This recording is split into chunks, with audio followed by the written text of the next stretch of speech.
happening on social media. Now remember, hashtag Likoni Ferry has been trending, and of course we have been taking a look at what is ongoing. And on Twitter, we have also sampled some of your views. Now remember, we have been basically taking a lot in with regards to this hashtag. People have been saying all sorts of things, and we have definitely been keeping tabs on this and much more. But yes, for now, we're going to be telling you what is going on.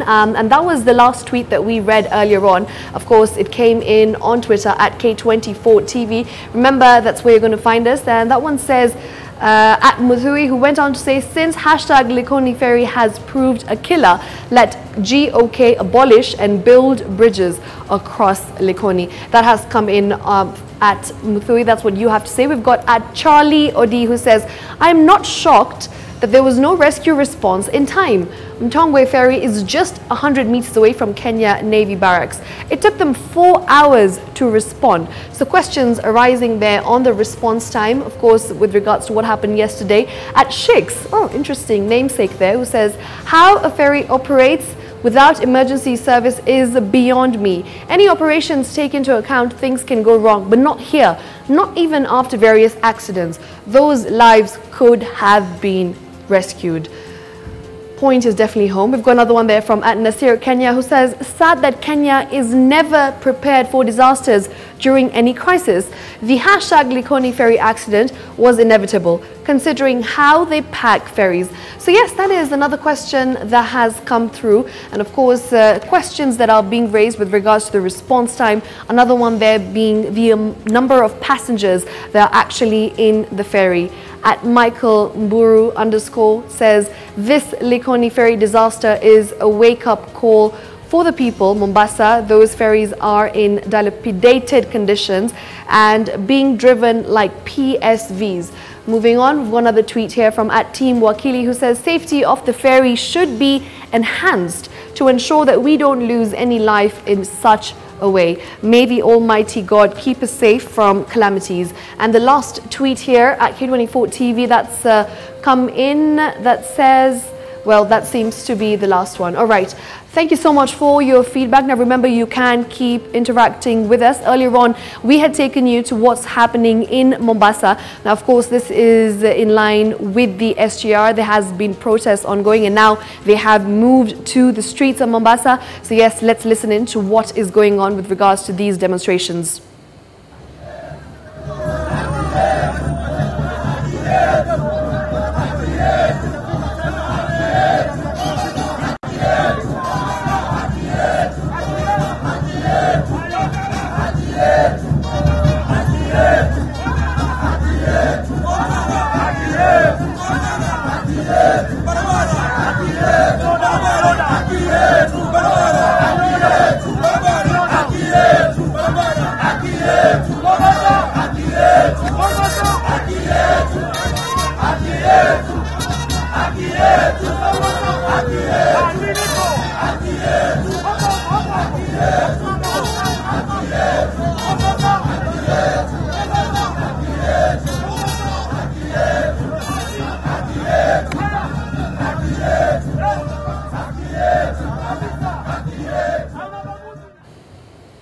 And of course, earlier on, I had said that that is with regards to the Likoni Ferry, but nope, it has nothing to do with that. It is all about the SGR directive, and there's protests that are currently ongoing.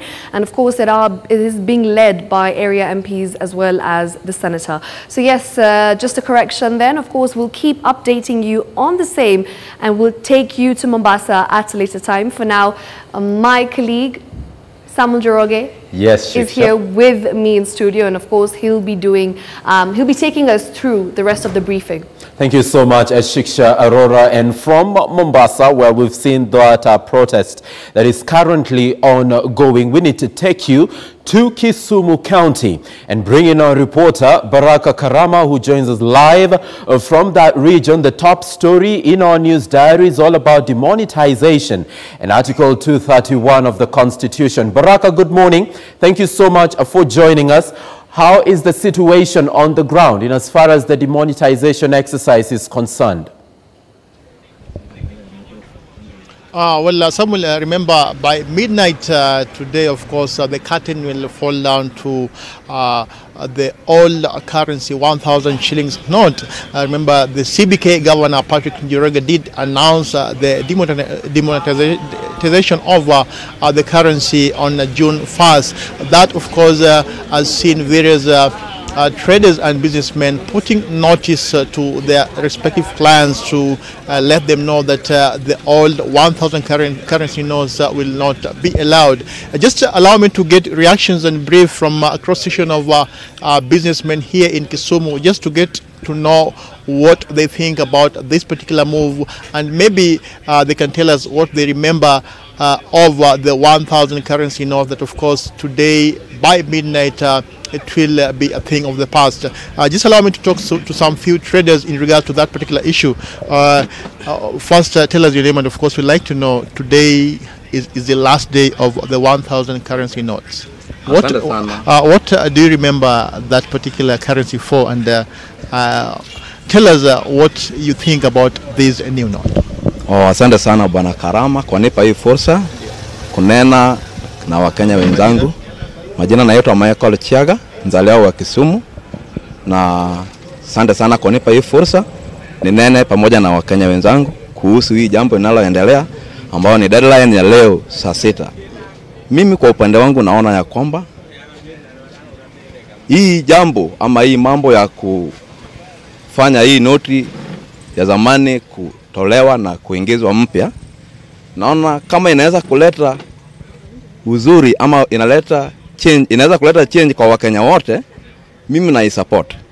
Kwa sababu sisi kama wafanyabiashara wadogo hatujaona vizuri sana kuanzia hii mwaka wa 2013. Hatujakuwa biashara haijakuwa ikimove jinsi ilivyokuwa hapo awali. Na kukiwa hii kutoa hii noti ya zamani na kuleta mpya, yaweza leta change na iwe biashara iwe itembee na watu wote wapate kusaidika na wapate faida jinsi tulivyokuwa hapo awali. Mimi na support 100%. Na ubaya wa Kenya, kitu moja na siwezi sahau kusema, Wakenya huwa wanaanza kufanya kitu, lakini ikiendelea sana hawaendeleangi kuangalia hiyo jambo, wanaiacha kabla haijaisha. Sasa naomba kukiwa hii inaweza kuleta changes ili wananchi kawaida kama sisi wenye biashara na mapato madogo tupate kuwa kama wengine, tukielekezwa katika ile jinsi inayostahili, kwa sababu inasemekana Wakenya wote wanastahili wapate faida. Na sisi kama Wakenya sana sisi wenye tunapiga kura, hatujaona uzuri ya kura yetu, kwa sababu kila tukipiga kura tunakuja tunadanganywa kwamba vitu vitakuwa sawa, lakini ikifika mbele sisi tunanyanyazwa na tupati kitu chote kizuri. Hivyo basi naweza kusema ukiwa hii inaweza kufanya watu wote wafaidike kama Wakenya, na watu wote wapate kupata ama kufanya biashara kwa njia halali au njia sawa. Ningependa ya kwamba ingeisha hata ile siku ilitangazwa. Na kwa vile ni leo, mimi naomba rais wetu Uhuru Muigai Kenyatta, ikiwezekana hiyo kitu wasiongeze hata dakika kidogo na ikome, ikiwa tu inaweza kuleta faida kwa Wakenya kawaida kama sisi. Pengine tuchukue maoni ya baadhi ya wafanyabiashara kuhusu swala hili. Tuambie majina alafu tuelezee maoni yako kuhusu hii pesa ambayo kwamba noti 1,000 ambayo kwamba leo ikifika usiku itakuwa ni noti ambayo kwamba haitumiki tena. Mimi kwa majina naitwa Denga Nancy, naongea kuhusu hii 1,000. Hii 1,000 ni mzuri venye wamebadilisha, na nashukuru sana venye wamekuwa waki SMS kila. Nashukuru sana venye wamekuwa wakituambia juu ya hii 1,000, sababu mimi nilikuwa naonelea hivi, hii 1,000 venye ilikuwa mzuri. Ilikuwa mzuri sana, na hii circulation ya hiyo note ilikuwa inafanya biashara yetu ilikuwa inaendelea vizuri. Lakini kwa saa hii mimi nasema hii ni deadline ya 1,000, but nilikuwa naomba in any case wanaweza ongeza even for 1 month, cause kuna wengine wako huko interior na wajui maybe leo ndio deadline, cause zingine kuna wengine wajapata hiyo message kutoka kwa simu ama wengine wajafungua banks, hawana hiyo messages ya bank wenye wanaongea, wanatuma message kuhusu hiyo 1000. Sasa mimi nilikuwa naonelea cause kuna wengine saa zingine wanakuja kununua vitu leo na deadline ni saa 10. Kwa banks nimeona kama wanasema deadline ni saa 10. At least kama kuna wengine wamekuja na hiyo pesa, wakubali watu waende wachange hiyo pesa kwa banks, na hiyo circulation ya hiyo note ikuwe mingi ili watu wa business pia wapate nini? Wapate pesa. Kwa saa hii tumekuwa tukifanya biashara na tuoni pesa. Tunakuja, tunarudi, tunakuja, saa zingine mnauza hata once a week ama twice a week. Sasa tunaona hiyo circulation ya hii new note i-circulate vizuri sana, tupate pesa, at least sisi pia tupate faida. Kuna wale ambao kwamba kwa mfano leo akija na hiyo noti ya 1000 utamruhusu atanunua bidhaa? Sasa unajua saa hii mimi nimeogopa ikifika saa 10 sitachukua hiyo pesa, sababu tunaona kwa messages yenye wanatuma wanasema leo ndio deadline. Sasa in any case watoe hata breaking news saa hii eti after hiyo saa 10 tunaweza chukua na tuende tu change kwa bank. Hiyo itabidi nichukue, lakini wasiposema juu ya hiyo mambo ya saa 10 mimi sitachukua hiyo pesa cause wanasema ni useless. Reaction from a cross section of businessmen here. Let me just take one more person in regards to that particular issue. Tuombe majina alafu tuelezee maoni yako kuhusu hii noti 1000 ambayo kwamba leo ikifika usiku itakuwa haitumiki tena. Kwa majina, I'm called Rashid Osano, and I think according to my view, the new currency note is very effective on the side of businesses, men like us. We are doing business, but since that day, the CBK manager announced that the money should be returned in 4 months' time, and we've not been seeing a good flow of money. And it's very big effective on us as businessmen. It has not been well with us, and the money has been so few. I can say the new currency is not all that enough to sustain people of Kenya. That's how I see it on my view. And I'd rather say that since that day, we've been having less cash in our country, and the people are crying. The people of Kisumu, I can't say that they are happy with all what is happening and the change of money. I think the best way that they could have handled all this case, they could have given us enough distribution of new currency, is when people could have stabilized their businesses. But for now, we were running short of cash. That's all what I can say, because people don't have money. And here in Kisumu, I think there is also these stall demolitions. They've demolished the stalls, and the small businessmen are not having anywhere to do business. And it's very effective on us too, because our governor has not talked to us since that day that they started demolishing the stalls. We don't have any other option of where to go and where to do business. And with that also, all the small businessmen, even the banks within this city of Kisumu, they are all crying. Reason is because the small businessmen are the ones who are funding, who are giving banks money. Each and every time there was a flow even on the bank, because depositing and withdrawal were there, and they were doing it to a good limit that even banks were also seeing the flow of money. But being that the demolition was done, we don't have job opportunities. People lose job opportunities.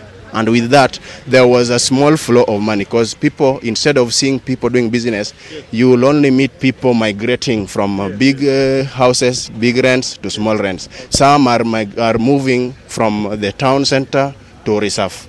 That's all what has brought all this effect. So if government can work on it and give us good flow of money, because I can hear the other day the CBK manager was saying that the around 200 and something billion of old currency note has not been brought back to the CBK.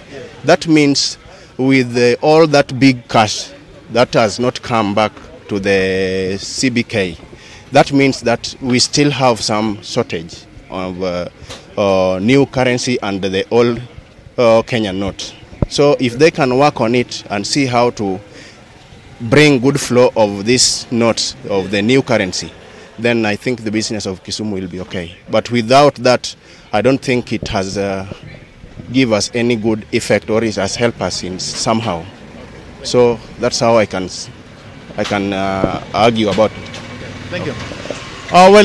Mixed reactions from a cross-section of traders here in Kisumu, of course, giving us what they feel about today's deadline, where by the close of midnight today, the use of all currency, the 1,000 note, will be a thing of the past. Like he mentioned, traders, of course, in Kisumu are still crying foul, making that passionate appeal to the government to consider their plight. Remember, Kisumu, for the last 3 months, we've seen traders, of course, being affected by the ongoing demolition that, of course, is seen as a way of paving a way for the expansion of the Kisumu inland port that is currently under expansion. Remember, like one of those traders say that many of them have been affected, and because of that, there's been a poor flow of cash in this particular region. Remember, we've been talking about over 4,000 traders who have been affected in Kisumu following the ongoing demolition. So that's it from this particular region. We'll be getting more details and reactions as far as that particular story is concerned. Back to you. Thank you so much, Baraka Karama, for that update live from Kisumu County. It remains to be our priority right here at the Daily Brief in as far as our news diary is concerned, just going to the various regions and understanding how the demonetization exercise is currently, is happening so far. And right now, would like to cross over to Uasin Gishu County and bring in our reporter, Timothy Simwa, joining us live from this region with an update in as far as the demonetization exercise is concerned. Since its announcement some months ago, we've seen even various individuals, key among them Okia Omtata. We also have had Iyala legislator, that is Simon Bogwa, move to court to contest the constitutionality of this move that was made by the Central Bank of Kenya. Months down the line, a 3-judge bench ruled on Friday that there is no reverse in as far as the demonetization exercise is concerned. But how is it affecting the residents of Uasin Gishu County? Here now is our reporter Timothy Simwa joining us live with an update in as far as that issue is concerned. Tim. Well, good morning, Samuel Njoroge from our Nairobi studio. Sam, when this announcement was made some month ago, a section of Kenyans felt like we had been given a little more time, and that the central bank perhaps should have made it a bit shorter than it was. But look, we are here, and today marks the last day when the 1,000 old shilling note will be first out of the market, and of course people are grappling just to make sure that they beat this deadline. We understand that at least by 4:30 p.m. today, this money might not be in circulation, because we understand that banks do not go beyond that time. So Sam, we are at one of the markets within Eldoret town, and just went to talk to a number of residents and get to hear what they think about these particular old notes, whether they're still in circulation or not. And with me here, I'm joined by a number of business people. Of course, I'll begin with the newspaper vendor who's going to tell us whether pesa hizi bado unakutana nazo katika shughuli zako za kila siku za kuuza magazeti, na kama ni mara mwisho kukutana na pesa hizi za zamani shilingi 1,000 noti ya kitambo, kama umekutana naye, labda ilikuwa ni mara mwisho ilikuwa ni lini? Utaanza kutuambia jina lako. Kwa majina naitwa Kevin Okedi, mkaaji wa Eldoret, mfanya biashara uuzaji gazeti. Nimekutana na noti ya shilingi 1,000 kuanzia leo tarehe 30, na napozungumza nilipopewa hizo noti nikakataa. Nasema haifai, nataka noti nyingine mpya. Labda kwa nini ulikataa kuchukua noti hiyo na makataa ni 4:30 leo jioni?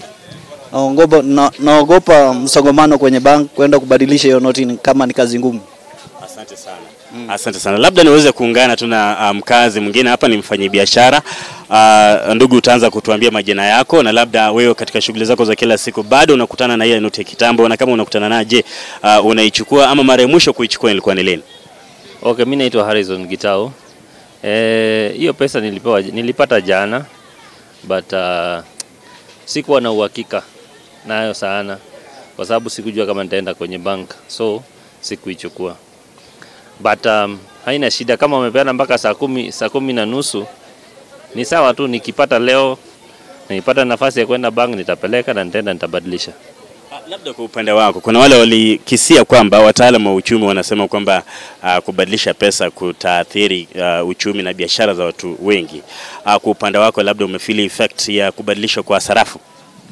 Kweli nimeona kweli biashara iko chini, ni kama sijui watu wameficha pesa ama pesa zimeenda wa biashara iko chini kwa muda. So ni kama imeaffect mambo ya biashara. Niweze kuungana tu na mkazi na mfanyabiashara mwingine, labda kwa upande wako, noti ya kitambo ndio hii tunaiaga leo rasmi, bado unakutana na pesa hizi katika shughuli zako za kila siku?